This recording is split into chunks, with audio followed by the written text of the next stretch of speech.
Welcome back, everybody, to the underwater adventure of Subnautica. Hello, Seamoth.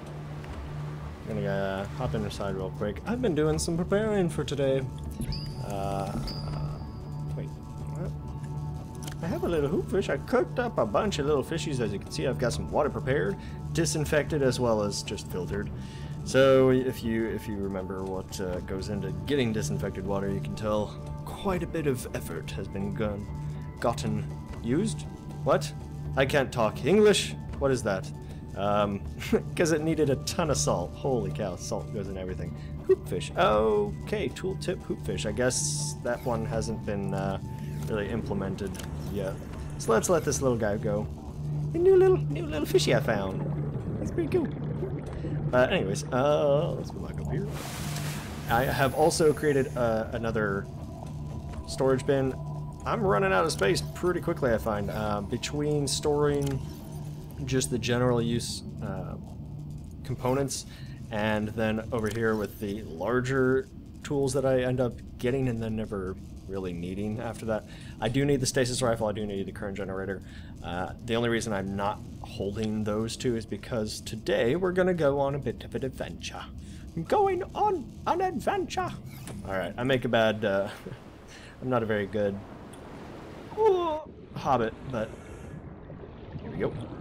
I got food prepared because I just want to be able to roam around without having to worry about coming back for that kind of thing. I also picked up the beacon that was down there because I'm finding it's very, very easy to get lost.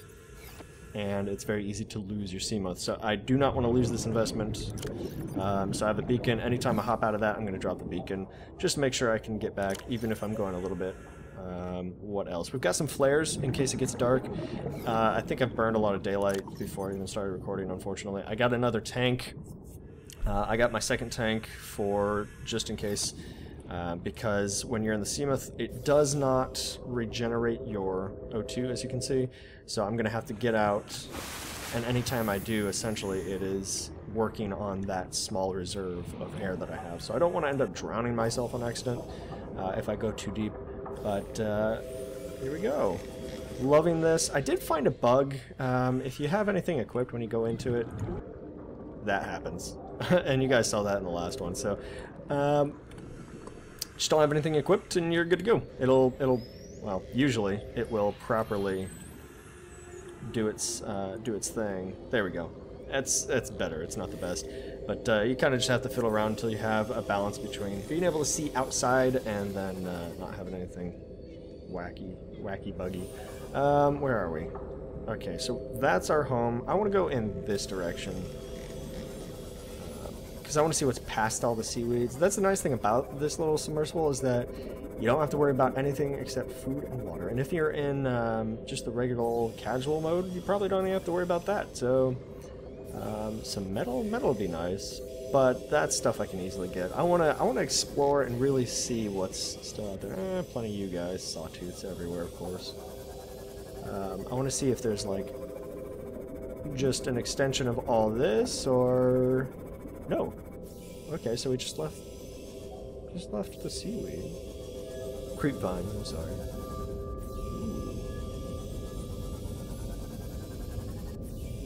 Okay. So now we're down to 80 meters. And things are starting to look... Ooh! Look really interesting. Hello! What is that? Oh, that is so sweet. He's digging all sorts of new creatures already. I'm loving this. This is a good idea. He's just like burrowing or something. Is he like the underwater ostrich? That is so cool. Lots more metal down here. Nice. Metal is not... Oh, random frame drops there. Ooh, school of fish I can't actually interact with. That's okay.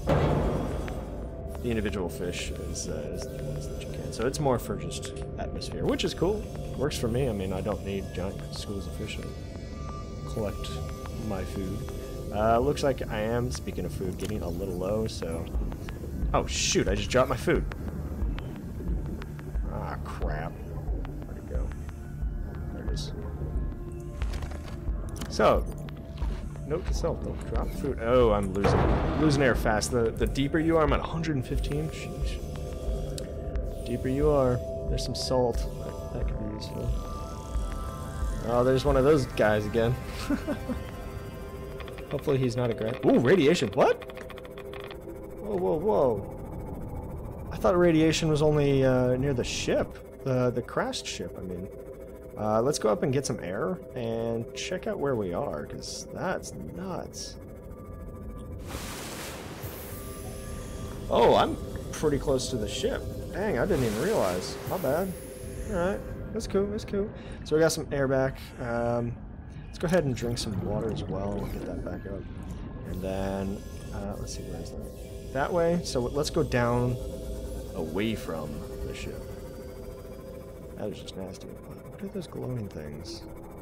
Let's go investigate, shall we? Ooh. Oh, dang it. Hold on one moment, everybody. I'm so sorry. Stupid Facebook. I'll hopefully edit that out. I don't know. I don't.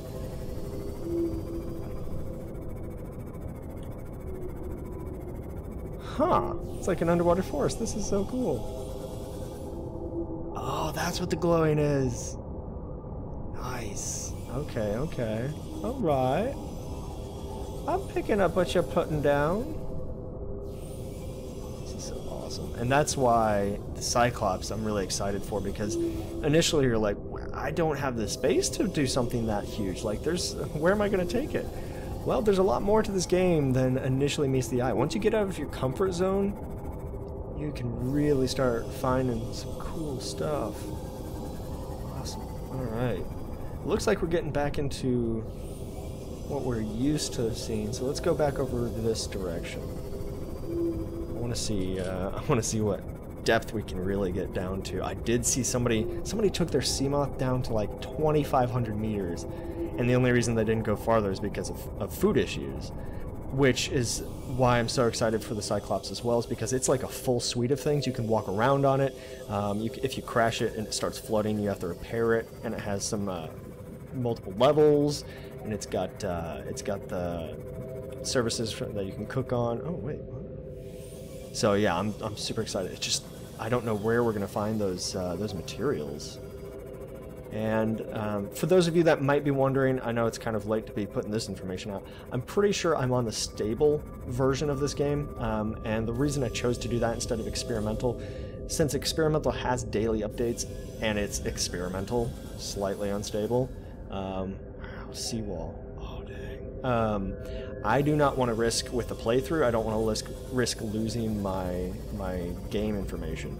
So for the sake of you guys, you know, I do it for my audience. I do it for you guys because I love you. I wanted to make sure that we stick to something that we can continually progress with. But the Cyclops it seems to be in the stable version already, so that update has gone on. Let's go take a look. I'm giddy. This is so cool. This is where you get into the deep unknown. I did hear, I don't know if we've heard it yet now, but I did hear like this really low, not like a whale song, but like something's going to come and eat you kind of, that kind of thing. So I don't know if it's like atmospheric just noises, or if that's literally something that can happen to you. You just run into something that's so huge and slightly aggressive. Okay, we're down to 380 meters. This is so cool. I mean, granted, it's kind of barren down here, but seeing how early in the development this is, I'm totally cool with that, because it's like otherworldly, and that's what the actual ocean's kind of like. It does have animals and whatnot, but yeah, once you get deep, things start getting really wacky, because they have to survive at such depths.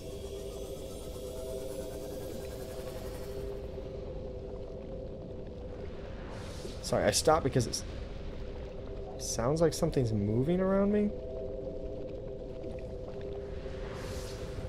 It's so creepy.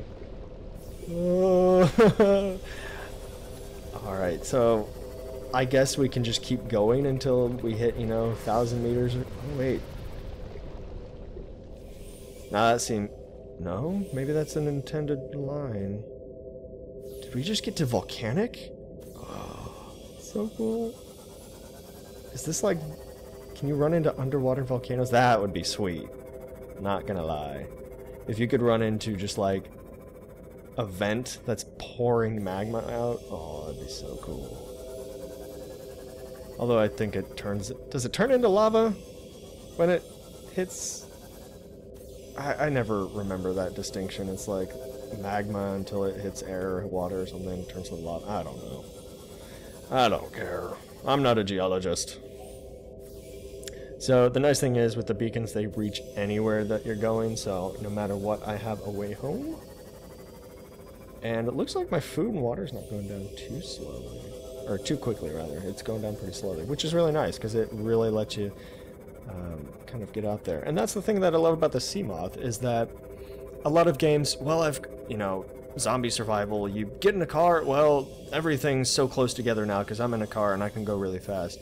Not really the case here. I mean, yes, you can go fast and you don't have to worry about air as much, but that doesn't mean that you suddenly have discovered everything and that you've suddenly run out of things to do just because you have a vehicle. Oh, dang. This is like straight up vertical. Holy crap.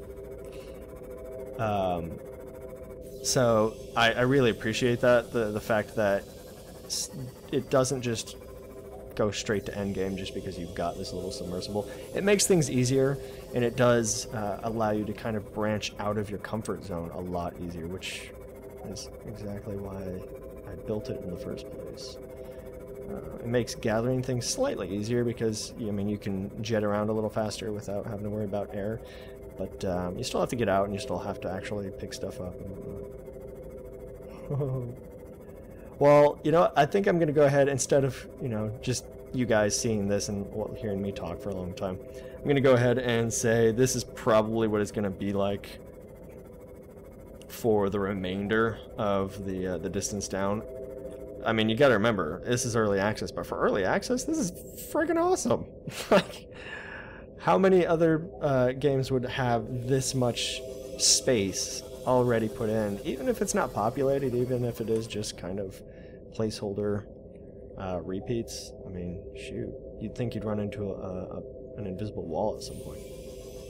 But I'm going to go ahead and meet you guys at the surface once again. If anything happens, you know, when I'm down here, I'll definitely turn it back on, but I don't anticipate as such. So, see you guys in a moment.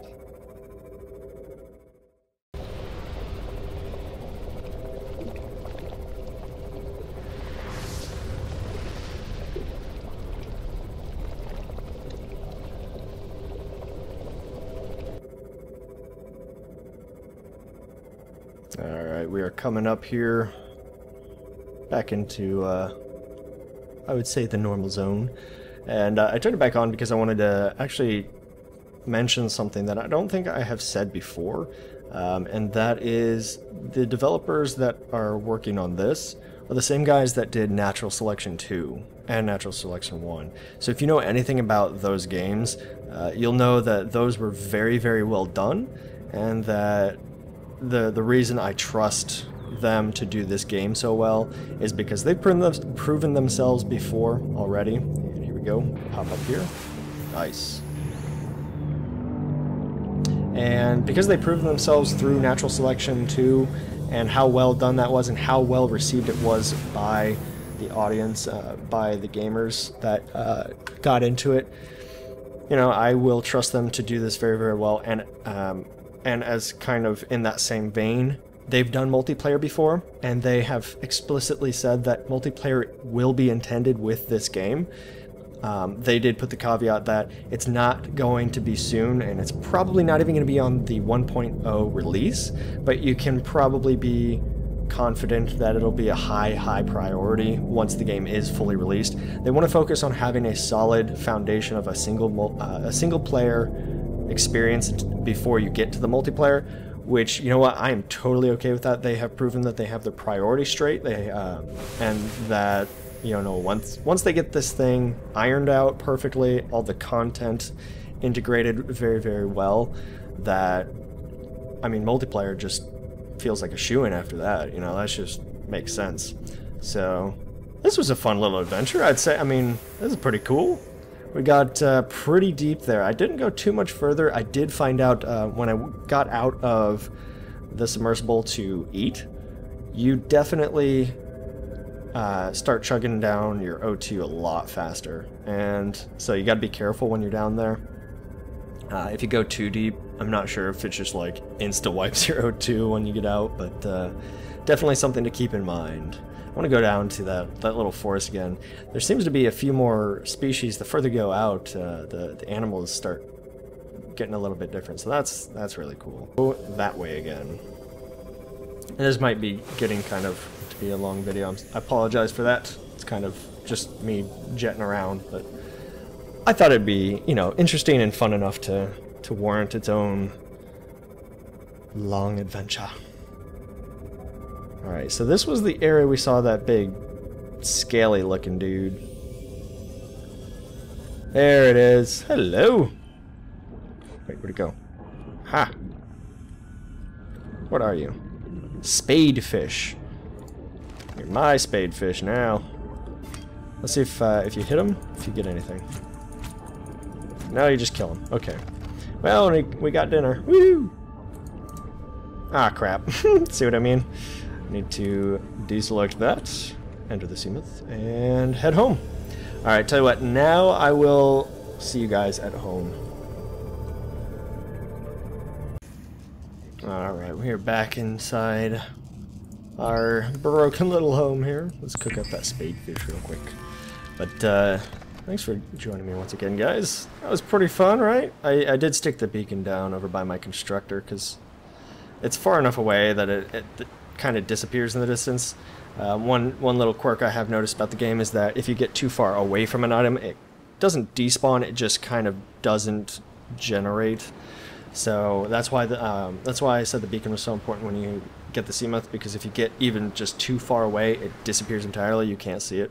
So having that beacon is vital to not losing your investment. But thanks for joining me once again, everybody. Hit that like and subscribe and stay tuned, because, oh, I can't get enough of this. Hope you guys can either. So I'll see you later. Dive safe.